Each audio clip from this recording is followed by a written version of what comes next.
அதே hi friends அனைவருக்கும் வணக்கம். எல்லோரும் எப்படி இருக்கீங்க ஃப்ரெண்ட்ஸ்? நல்லா இருக்கீங்களா? எல்லாம் கேஸ் வந்து காலையில் காலி ஆகிடுச்சு. இப்போ தான் லைவ் பண்ணி முடித்தேன். டைம் வந்து 11:30 மணி ஆகிடுச்சு. ஆல்ரெடி சமைக்க போகிறேன். அடுப்பில் தான் சமைக்கணும். கேஸ் காலி ஆகிடுச்சினால கொஞ்சம் உடனே புக் பண்ணால் உடனே கிடைக்காது. அங்கே பஜாரில் போய் வாங்குறதுக்கும் ஆள் வந்து பசங்கக்கிட்ட சொல்லணும். சரி எப்படியும் இன்றைக்கி ஆக முடியாது. அதனால் வந்து சரி அடுப்புலேயே சமைச்சிடலாம். ஆக்சுவலாக வந்து விறகு சுத்தமாக இல்லை. மழை வந்த டைம்லேருந்து விறகு கிடைக்கிறது கஷ்டம். இல்லைனா கொஞ்சம் வாங்கிட்டு வந்து வச்சுருவேன் காசு கொடுத்து. இப்போ கிடைக்கல. இப்போ கொஞ்சமாக வந்து ஒரு 2-3 விறகு தான் இருக்குது. பெரிய சின்ன பையன் பிறந்த நாளுக்கு விறகு கொஞ்சம் ரெடி பண்ணி வச்சுருந்தோம். அதில் வந்து கொஞ்சம் எடுத்து வச்சுருந்தேன். எக்ஸ்ட்ரா இருந்தது. அதை வச்சு தான் இப்போ சமைக்க போகிறேன். என்னென்ன சமைக்கிறேன்னு சொல்லி பார்க்கலாம் வாங்க. இன்றைக்கி ஆஃப்டர்நூன் vlog இது. வந்து உலை வச்சுட்டேன். அரிசியும் போட்டுட்டேன் சூடானோன்னு. இது வந்து என்னென்னா இந்த வீடு ஃபுல்லாகவே மாடு குரங்கு வந்து ஜம்ப் பண்ணி ஃபுல்லாகவே ஓட்டையாயிடுச்சு. அதனால தான் வந்து ஃபுல்லாக தண்ணி விழுகும். இது வந்து ஃபுல்லாக ரெடி பண்ணணும். சரி ஹஸ்பண்ட் வந்து அப்புறமா இந்த வீடு வந்து சீட்டு போட்டுக்கலாம் அப்படின்னு சொல்லி ரெடி பண்ணி பார்க்கலான்னு பார்த்தோம். சரி எப்படியும் புவனேஸ்வரில் தானே கடை வைக்க போகிறோம். இப்போதைக்கு இருக்கட்டும் அப்படியே அப்புறமா பார்த்துக்கலான்னு சொல்லிட்டு இது ரெடி பண்ணலை. ஃபஸ்ட்லாம் வந்து இங்கே சமைப்பேன். சம்டைம்ஸ் வந்து சாப்பாடு மட்டும் இதில் செஞ்சுட்டு குழம்பெல்லாம் கேஸில் செஞ்சுப்பேன். அப்போ விறகுலாம் வந்து வாங்கி வச்சுருந்தது ஒரு 1000 ரூபாய்க்கு. அது கிட்டத்தட்ட ரொம்ப நாளுக்கு வந்து யூஸ் பண்ணுற மாதிரி இருந்துச்சு. அதோடு வந்து அடுப்பில் சமைக்கிறதுக்கு இங்கே கிராமத்தில் விறகுலாம் ஈஸியாக கிடைக்கும். ஆனால் எல்லோரும் போய் கொண்டு வருவாங்க. வெளியில் போயிட்டு லேடிஸ் இப்போ வயசானவங்க, இப்போ எல்லார் வீட்லேயும் வயசான லேடிஸ்லாம் இருக்காங்க இல்லையா, அவங்களாம் போய் கொண்டு வருவாங்க. எங்கள் வீட்டில் வந்து மாமியார் கொண்டு வருவாங்க. நான் அந்த பக்கம் வீட்டில் சமைக்கிறதுனால அங்கே வந்து வச்சுப்பாங்க. ஏன்னா அவங்க அங்கே தானே சாப்பிட்றாங்க. அதனால் கணக்குப்படி பார்த்தா அங்கே தான் இருக்காங்க. அதனால் இங்கே வந்து எனக்கு வந்து விறகு வேணும்னா நான் விலைக்கு தான் வாங்குவேன். அதை வந்து அங்கேருந்து வண்டியில் கொண்டு வந்துடுவோம். சம்டைம்ஸ் வந்து கொஞ்சமாக ஒரு 100 ரூபாய்க்கு 200 ரூபாய்க்கு வாங்குகிறோன்னா அப்போ வந்து பசங்களும் எங்கள் மாமியாரும் வந்து கொண்டு வந்துடுவாங்க. அங்கேருந்து கொண்டு வந்து இங்கே கொடுப்பாங்க. இப்போ வந்து விறகு வந்து சுத்தமாக காலி ஆகிடுச்சு. இப்போ தான் இருக்குது. சரி கேஸ் வந்து வரத்துக்கு 2 நாள் ஆகும். இது வந்து 2 நாளைக்கு அட்ஜஸ்ட் பண்ணிக்கலாம் அப்படின்னு பார்க்குறேன். அப்படி இல்லைனா வந்து நம்ம பிளாக்ல வாங்கலாம். ஆனால் பிளாக்ல வாங்கணும்னா பாரத் தான் வந்து கிடைக்கும். இண்டியன் கிடைக்காது. எங்ககிட்ட இருக்கிறது இண்டியன்னு. அது வந்து புவனேஸ்வரில் இருக்கும்போது ரிஜிஸ்டர் பண்ணது. அதை வந்து சேஞ்ச் பண்ணி பாரத் வாங்கணும்னு சொல்லி, ஆனால் ஃபோன் நம்பர் லிங்க் ஆகலைன்னு சொல்லிவிட்டு அந்த 300 வந்து அக்கௌண்ட்டுக்கு வரும் இல்லையா, அது வந்து வரதில்லை. அதனால் அதை சேஞ்ச் பண்ணுறதுக்காக எழுதி போட்டிருக்கு. அது இண்டியன் இருந்தால் நல்லாயிருக்கும். ஏன்னா இப்போ புவனேஸ்வர் போகிறோம். நம்ம நார்மல் ஒரிஜினல் கேஸே நம்மளது இருந்துச்சுன்னா நம்ம கரெக்டாக வந்து வாங்கிக்கலாம் புக் பண்ணி நம்ம பேரில். இங்கே வந்து இன்னொன்று எக்ஸ்ட்ரா வந்து வாங்கிக்கலாம் அப்படின்னு சொல்லி பிளான் பண்ணியிருக்கோம். அதனால் பாரத் வேண்டாம், இண்டியன் தான் வேணும் அப்படின்னு சொல்லிட்டு பார்த்துட்ருக்கேன். இன்றைக்கி வந்து சமையல் அடுப்பில் வந்து மதியம் சமைச்சிடறேன் அப்படின்னா நைட்டுக்கு வந்து அதுவே ஓகே சூடு பண்ணிவிட்டு சாப்பிட்டுப்போம். நாளைக்கு வந்து திங்கக்கிழமை விரதம். அதனால் பச்சரிசி சமையல் அந்த மாதிரி சமைக்க வேண்டியிருக்கும். அப்போவும் வந்து விறகு வந்து கொஞ்சம் ரெடி பண்ணணும். ஏன்னா இப்போ இருக்கிறதெல்லாம் பெருசாக இருக்குது இல்லையா, அடுப்பு பற்ற வைக்கணும்னா எல்லாமே பெருசாக போட்டால் எரியாது. ஸ்டார்டிங்லேருந்து சின்னதாக போட்டு கொஞ்சம் எரிஞ்ச அப்புறமா தான் வந்து பெருசாக போடணும். அதோடு வந்து என்கிட்ட இருக்கிற பாத்திரம் எல்லாம் பார்த்திங்கன்னா எல்லாமே ஸ்டீல் பாத்திரம் தான். ஏன்னா சென்னையில் இருக்கும்போது நான் அலுமினிய பாத்திரம் வாங்கவே இல்லை. கொஞ்சம் பாத்திரம் சாப்பாடு செய்கிறதுக்கும் குழம்பு செய்கிறதுக்கும் கடாய் ஓகே. மற்றது எல்லாமே இந்த மாதிரி நம்ம வந்து ஸ்டீல் பாத்திரத்தில் வந்து யூஸ் பண்ணுறது. இது மாதிரி இருக்கும்போது இதில் நம்ம சாப்பாடு செஞ்ச உடனே அதில் கொட்டி வச்சுக்கலாம், குழம்பு செஞ்சு அதில் ஊற்றி வச்சுக்கலாம், பரிமாறி சாப்பிட. அந்த மாதிரி பாத்திரம் எல்லாமே தான் இருந்துச்சு. அலுமினியத்தில் வந்து குண்டாவும் கடாயும், இது சாப்பாடு செய்ய குழம்பு செய்ய அது மட்டும். மீதி பொருட்கள் எல்லாம் யூடியூப் யூஸ் பண்ணிட்டு இருந்தேன். அந்த டைமில் யூடியூப்லாம் நல்லா ஓடிட்டு இருந்தது, ரன் ஆகிட்டு இருந்தேன். நான்ஸ்டிக்ஸ் பாத்திரம் அந்த மாதிரி பாத்திரம் தான் மோஸ்ட்லி வாங்குவேன். அலுமினியம் பாத்திரம் நம்ம அடுப்பில் சமைக்க போகிறோன்னா அந்த ஐடியாவே இல்லை. அதனால் வாங்கவே இல்லை. இப்போ இங்கே வந்து அப்புறமா 2-3 பாத்திரம் அலுமினியம் பாத்திரம் இப்போ இருக்குது சமைக்கிறதுக்கு வாங்கியிருக்கோம். அப்படின்னா கொஞ்சம் வந்து இந்த மாதிரி பாத்திரத்தையும் அடுப்பு மேலே வச்சுருது. ஏன்னா இதை வச்சாலும் என்ன ஆகும், வேஸ்ட்டாக தானே போய்டும். ரொம்ப நாள் வச்சோம்னாலும் அது வந்து வேஸ்ட்டாக போய்டும். அதனால் சரி எதுக்குன்னு சொல்லி இதையே வந்து அப்படியே அடுப்பு மேலே வச்சுட்டு சாம்பார் வச்சுருவேன். சம்டைம்ஸு ஒரு சில டைமில் சாப்பாடுமே செய்வேன். அடுப்பு அறியே இல்லை, ஒரே நிமிஷம் எரியுது. அந்த பக்கம் வீட்டில் இருக்கும்போது அடுப்புலையே வந்து சமைச்சு ஃபுல்லாகவே பழக்கமாகிடுச்சு. ஏன்னா ரெகுலராக அடுப்பில் தான் சமைப்பாங்க. கேஸ் வாங்கவே மாட்டாங்க. கேஸ் வாங்கினாலும் உடனே வந்து ஈவினிங் நைட்டில் சப்பாத்தியோ இல்லை பொரியலோ செய்கிறதுக்கோ காலையில் பட்டாணி குழம்பு செய்யலாம். மத்தியானம் யூஸ் பண்ணவே மாட்டாங்க. நான் ரெகுலராக அடுப்பில் தான் சமைப்பேன். பற்ற வைக்கிறது மட்டும் கொஞ்சம் விறகுலாம் போட்டு கரெக்டாக பற்ற வைக்கிறது மட்டும் அடுப்பை கரெக்டாக பற்ற வச்சிட்டோம்னா நான் பாட்டுக்கு ஸ்லோவாக எரிய வைக்கிறது, ஸ்பீடாக எரிய வைக்கிறது அப்படி எரிய வச்சு சமைச்சிடுவேன். அந்தளவுக்கு எக்ஸ்பீரியன்ஸ் ஆகிட்டேன் அடுப்பில் சமைக்கிறதுக்கு. ஆனாலும் வந்து விறகு வந்து கரெக்டாக இருக்கணும் இல்லையா, விறகு இருந்தால் தானே சமைக்க முடியும். ரொம்ப பச்சையாக இருந்தாலோ சரியாக காயில் அப்படின்னாலும் கொஞ்சம் எரியாது. அந்த மாதிரி தான் இப்போ வந்து சாப்பாடு செஞ்சுட்டு சாம்பாருக்கு வந்து ஆல்ரெடி பருப்பு வந்து சாம்பாருக்கு வந்து வெங்காயம் வச்சு தக்காளி பருப்பு போட்டு ஊற வச்சு தக்காளி போட்டு வச்சுருக்கேன். காயெல்லாம் கட் பண்ணி வச்சுருக்கேன். இங்கேருந்து போயிட்டு வந்து சாப்பாடு ரெடி ஆகட்டும், அதுக்கப்புறமா வந்து பார்த்துக்கலாம்.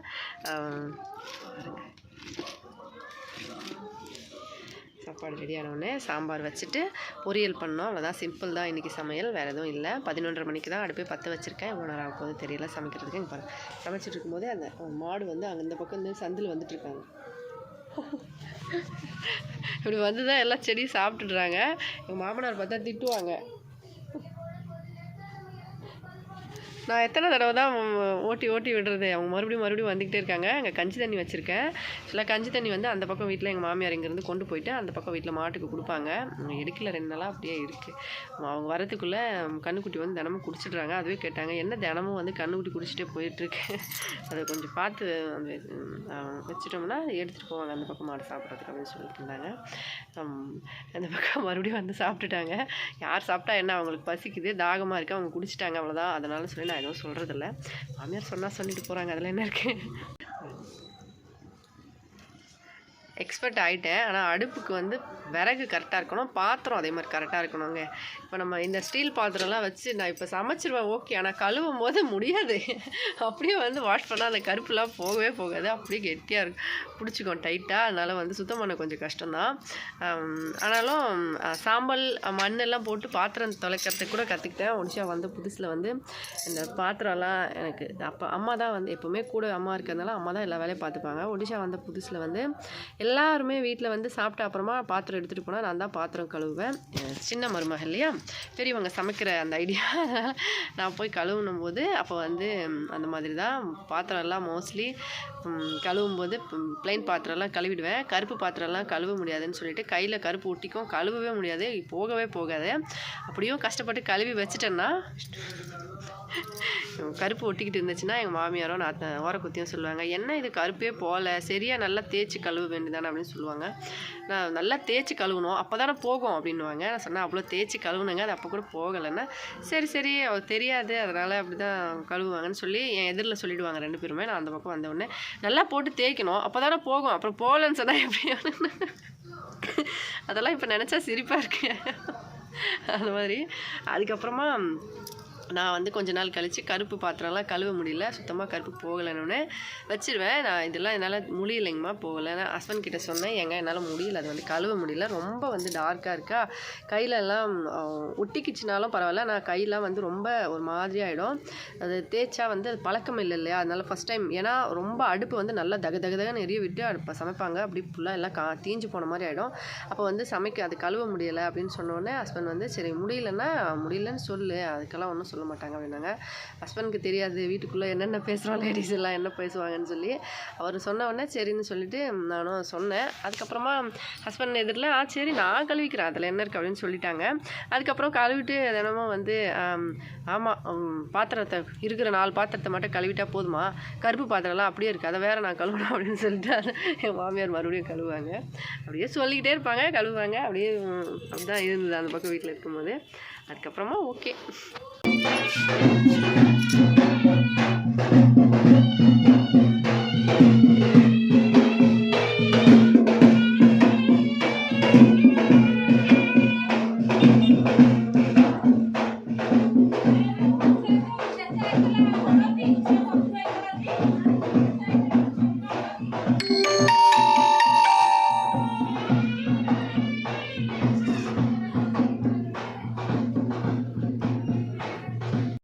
சாப்பாடு வெந்தாச்சு,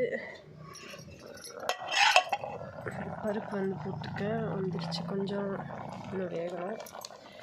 அப்புறமா அப்படி வந்து கொஞ்சம் தண்ணி பத்தாது, அதனால் இது மேலே சுடு தண்ணி ஆகும், அது வச்சுட்டு சூடான அப்புறமா அதில் தண்ணி விட்டுடலாம். இருக்கட்டும், அடுப்பு வந்து பொறுமையாக இருக்கணும், இல்லைன்னா பொங்கு வந்து ஊற்றிக்கிட்டே இருக்கும்.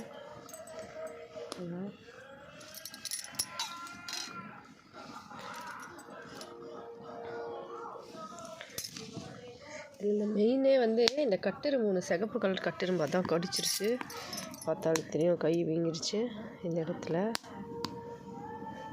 ஒரு சிகப்பு கலர் கட்டிருந்தா தான் பயங்கரமாக கிடைக்கும். ஃபுல்லாக ரெட்டாகிடும்.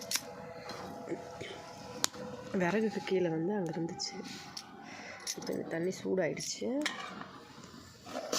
அப்படி ஊற்றிட்டோம்னா ஓகே, இப்போ சரியாக இருக்கும். அந்த பருப்பு வேக எடுத்துட்டு இந்த தண்ணி. இப்போ ஃபோனை சார்ஜில் போடுறேன். அதுக்குள்ளே ஒரு வீடியோ எடிட் பண்ணணும். எடிட் பண்ணிவிட்டு அதுக்கப்புறம் ஃபோன் சார்ஜில் போட்டுட்டு வந்து சமையலில் முடிச்சிடுவேன். அதுக்கப்புறம் பசங்களுக்கு சாப்பாடு கொடுக்கணும். பெரியவன் வந்து ஆல்ரெடி குளிச்சிட்டான். சின்னவன் வந்து குளிச்சுட்டு விளையாடிக்கிட்டு இருக்கான். 2 பேருமே. சாப்பாடு வந்து சீக்கிரமாக ரெடி பண்ணோம். இப்போவே வந்து 1 மணி ஆகிடுச்சு. லேட் ஆகிடுச்சு சமைக்கிறதுக்கு. பொரியல் பண்ணதுக்கு ஆரம்பிச்சிட்டேன். இது மாதிரி வீட்டில் ஓரமாக வந்து ஒரு துணி இதில் தண்ணி நிறைய ஊற்றி சாணி கொஞ்சமாக இதில் போட்டு வச்சுட்டா வந்து எப்போவுமே சமைச்ச அப்புறமா பால் வைக்கிறதுக்கு முன்னாடியே அடுப்பு வந்து சுத்தம் பண்ணணும். இப்போ பொரியல் பண்ணிட்டேன். 1 நிமிஷம் கை கழுவிக்கிறேன். பொரியல் வந்து ஆல்மோஸ்ட் பண்ணிட்டேன். இந்த கடாயே வந்து அடுப்புக்குள்ளே போகிற மாதிரி இருக்குது. ரொம்ப குட்டி கடாய். பெரிய கடாய் இருக்குது. சரி எதுக்கு அவ்வளோ பெருசு வைக்கணும் அப்படின்னு சொல்லிட்டு இதே வச்சுட்டேன். இது கொஞ்சம் வேகணும். வெந்த அப்புறமா வந்து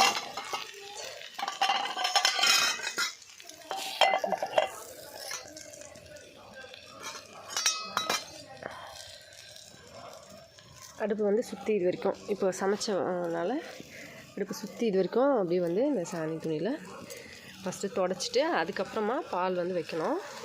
ஏன்னா ஒடிஷாவில் வந்து சாப்பாடு செஞ்ச அப்புறமா அடுப்பு வந்து கழுவிட்டு தான் பால் வந்து சூடு பண்ணணும்னு சொல்லுவாங்க. வீடியோ எடிட் பண்ணிட்டேன். சாப்பாடு பொரியலெல்லாம் முடிஞ்சிச்சு. இப்போ அடுப்பு வந்து தொடச்சிட்டு பால் வச்சிடுறேன். அதுக்கப்புறமா சாப்பாடு வந்து என்னென்ன செஞ்சுருக்கேன்னு சொல்லி பார்க்கலாம். இப்போ மாதிரி சுற்றி வந்து அடுப்பு வந்து சாணி தண்ணியில் தொடச்சிட்டேன்.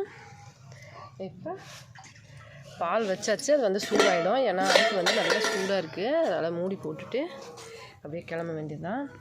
நல்லா நெருப்பில் பால் நல்லா காஞ்சிடும்.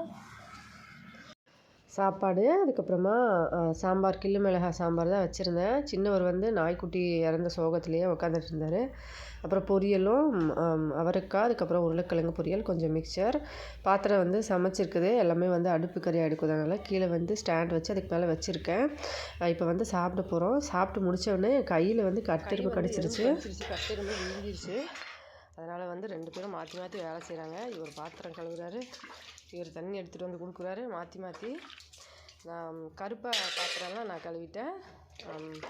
இது நார்மலாக சாப்பிட்ட பாத்திரத்தெல்லாம் கழுவிட்டு இருக்காங்க 2 பேரும் மாற்றி மாற்றி.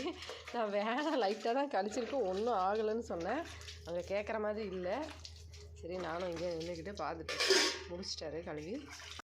அதுக்கப்புறம் வெளியே வந்து பார்த்தா கல்யாணம் சொல்லியிருந்தேன் இல்லையா ஒருத்தவங்களுக்கு ஊருக்குள்ளே. அங்கே வந்து டிஜே கொண்டு போகிறதுக்கு மாப்பிள்ளை வந்து ஊர்வலம் போவாங்க இல்லையா, அது போகிறதுக்காக ரெடி ஆகிட்டு வண்டி வந்து சத்தம் கேட்டுட்டு இருந்தது.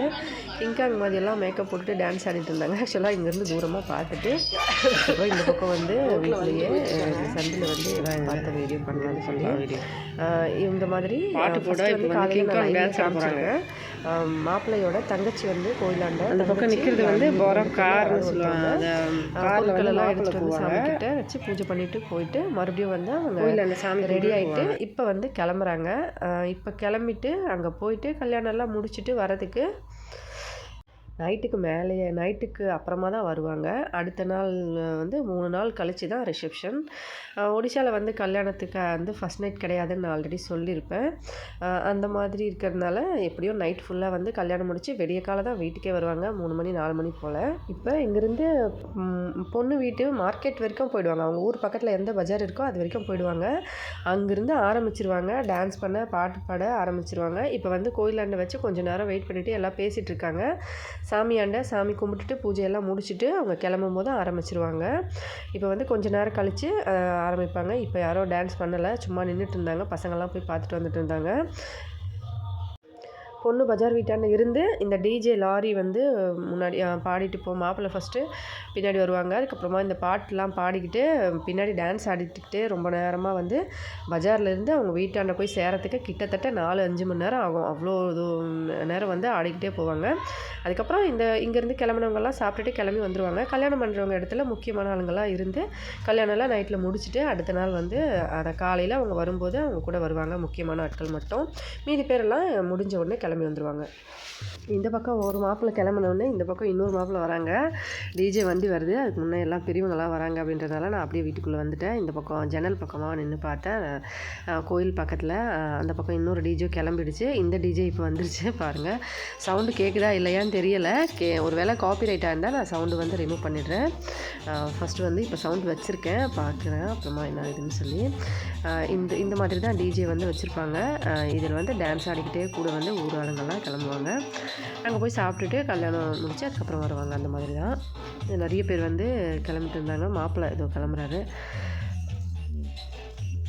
இந்த இடத்துல எங்கள் சின்ன பையன் என்ன பண்ணுறான் பாருங்கள், என்னென்ன வேலை பார்க்குறான் பாருங்கள். டிஜே வந்து சவுண்டில் டான்ஸ் ஆடி பெரியவன் ஏற்கனவே அங்கே டிஜே பின்னாடியெல்லாம் ஓடக்கூடாதுன்னு சொல்லியிருந்தேன். அதனால் அவன் வந்து போக மாட்டான். பெரியவனும் இன்னொரு பையன் கூட படிக்கிற பையனும் உட்காந்துட்டு இருந்தாங்க. இவர் மட்டும் இறங்கி கிளம்பிட்டாரு. அங்கே வந்து கிங்காங்லாம் இருக்குல்ல, அதெல்லாம் பார்க்கணும்னு சொல்லி. அதுக்கப்புறம் இன்னொரு டிஜேவும் கிளம்பிட்டாங்க. அப்படியே பார்த்துட்டு வந்து வீட்டுக்குள்ளே வந்துட்டு உட்காந்து பார்த்தா எங்கள் மாமனார் வந்தார். நான் படக்குன்னு அப்படியே வீட்டுக்குள்ளே வந்துட்டு வீட்டு வேலையெல்லாம் முடிஞ்சிருது. பாத்திரம்லாம் கழுவியாச்சு, எல்லா வேலையும் முடிஞ்சுது. இப்போ வந்து 2:30 மணிக்கு மேலே ஆகிடுச்சு. இப்போ பசங்க வந்து கொஞ்சம் நேரம் விளையாடிட்டு வருவாங்க. அது வரைக்கும் நான் ஒரு 1 ஹவர் வந்து கொஞ்சம் தலைவலிக்கிற மாதிரி இருக்குது. அதனால் கொஞ்சம் ரெஸ்ட் எடுக்கணும். இதான் ஃப்ரெண்ட்ஸ் என்னோடய ஆஃப்டர்நூன் விளாகு இன்றைக்கோடது. இது பிடிச்சிருந்தால் லைக் பண்ணி ஷேர் பண்ணி சப்ஸ்கிரைப் பண்ணுங்கள். இந்தியா சாப்பிட்டு சந்தோஷமாகவும் சேஃபாகவும் பத்திரமா வருங்க. இதே மாதிரி இன்னொரு வீடியோவில் பார்க்கலாம். நன்றி, வணக்கம்.